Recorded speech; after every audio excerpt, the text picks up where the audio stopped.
चलिए बात करेंगे अब ओबीसी आरक्षण की। चूंकि एमपी में 27% ओबीसी आरक्षण का रास्ता साफ हो चुका है, मुख्यमंत्री मोहन यादव की पहल रंग लाती हुई नजर आ रही है। ओबीसी के 27% आरक्षण पर राजनीतिक दल साथ नजर आए। सभी सियासी दल अपने अपने वकीलों से बात करेंगे। अब मामले के निपटारे की कोशिश पर सहमति बन गई है।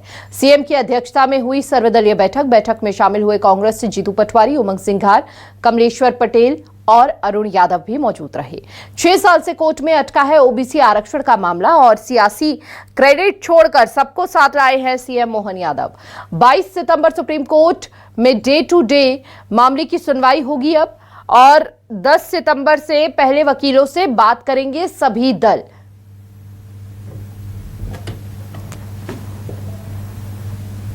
तो देखिए, सभी दलों को बुलाया गया था। कल एक महत्वपूर्ण बैठक हुई।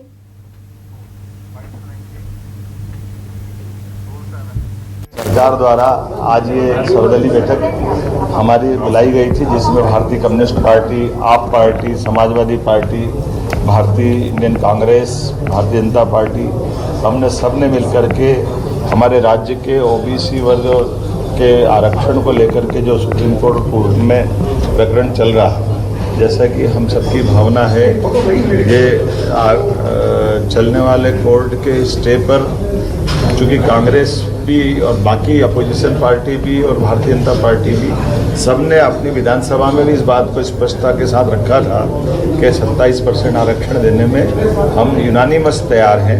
तो चूँकि कोर्ट में अलग अलग वकील लड़ रहे हैं, अलग अलग प्रकार से प्रकरण है, लेकिन चूँकि सुप्रीम माननीय न्यायालय ने एक निर्णय लिया कि वो 22 सितंबर से डे टू डे की इसकी हियरिंग करेंगे।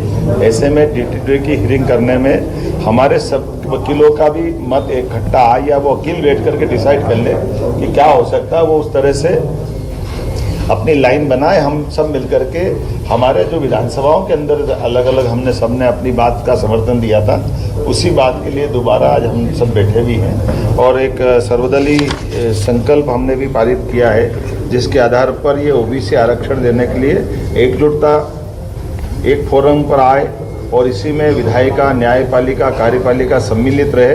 इसके क्रियान्वित करने के समेकित प्रयास करेंगे और इससे जुड़े वकीलों को 10 सितंबर के पहले सभी सामूहिक रूप से बैठ करके बात कर ले। क्योंकि ये बात सही है कि जो हमारे अनहोल्ड ये जो 14 और 13% के अभ्यर्थियों का प्रकरण चला है, तो 14% क्लियर हुए, लेकिन 13% पेंडिंग है। अगर माननीय न्यायालय जल्दी से इसका निराकरण करेगी, हम सब चाहते हैं कि जल्दी से जल्दी 13% जो बचे हुए विद्यार्थी हैं, जिनकी एज लिमिट से भी बाहर हो रहा है, उनको भी इसका लाभ मिल जाए, वो सब नौकरी में लगे। कुल मिलाकर के कई विभागों में जिनमें आरक्षण नहीं था वह भर्ती भी करी है, लेकिन अभी जो एक भी बच्चा बचने नहीं पाया, ये सभी दलों की भावना है और सभी दलों की भावना के आधार पर हमने आज बैठकर निर्णय लिया। बीजेपी प्रदेश अध्यक्ष हेमंत खंडेलवाल का बयान सामने आया। सर्वदलीय बैठक में सभी राजनीतिक दलों की एक राय है। सुप्रीम कोर्ट में भी प्रतिदिन होगी सुनवाई। हेमंत खंडेलवाल ने कहा, मामले के सभी अधिवक्ता एक साथ पैरवी करेंगे।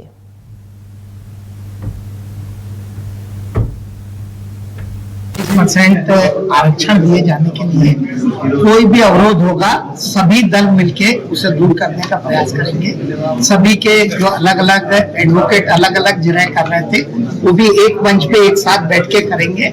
और इस बात में जो सरकार ने एक अच्छी पहल की है, भारतीय जनता पार्टी सहित सारे दल इसमें सरकार का धन्यवाद भी करते हैं। और सरकार की जो नियत है कि 27% आरक्षण मिले, उसमें हम सब उनके साथ।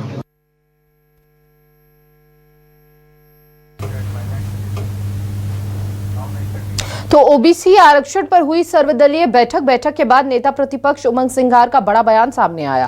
कांग्रेस बीजेपी के वकील साथ बैठने को तैयार हैं। किसी के हित की बात पर राजनीति नहीं होनी चाहिए। जल्द से जल्द 27% आरक्षण का रास्ता साफ होना चाहिए।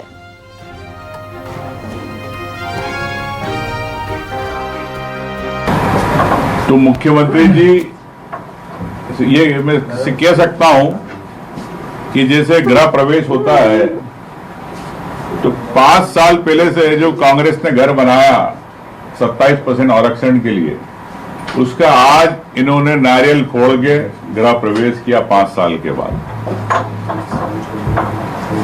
तो करना था तो 28 की बैठक तो क्यों, जैसे हमने परसों प्रेस कॉन्फ्रेंस करी थी अध्यक्ष जी हम लोगों ने, कि आपको तो उसी दिन ऐलान कर देना था कि हम देना चाहते हैं। तो ये सिर्फ श्रेय की लड़ाई है, होड़ की लड़ाई है। मैं समझता हूं कि जब किसी विकास या समाज या किसी के अधिकार की बात होती है तो उसमें राजनीतिक बात नहीं होना चाहिए। ग्वालियर में 2 दिवसीय रीजनल टूरिज्म कॉन्क्लेव में सीएम मोहन यादव शामिल होंगे। पर्यटन और पर्यटन उद्योग को मिलेगा बढ़ावा। केंद्रीय मंत्री ज्योतिरादित्य सिंधिया होंगे शामिल। विधानसभा अध्यक्ष नरेंद्र सिंह तोमर भी शामिल होंगे। प्रसिद्ध अभिनेता पीयूष मिश्रा और फैसल मलिक करेंगे संवाद। निवेशक, पर्यटन व्यवसायी, टूर ऑपरेटर्स, होटल इंडस्ट्री के दिग्गज भी शामिल होंगे। नरेंद्र सिंह तोमर भी होंगे शामिल। उद्योग को मिलेगा बढ़ावा, पर्यटन और पर्यटन उद्योग को मिलेगा बढ़ावा। कॉन्क्लेव में सीएम मोहन यादव भी शामिल होंगे। रीजनल टूरिज्म कॉन्क्लेव, उद्योग को बढ़ावा मिलेगा और उद्योग को बढ़ावा मिलने से रोजगार के अवसर भी बढ़ेंगे। नरेंद्र सिंह तोमर भी शामिल होंगे इस कॉन्क्लेव में।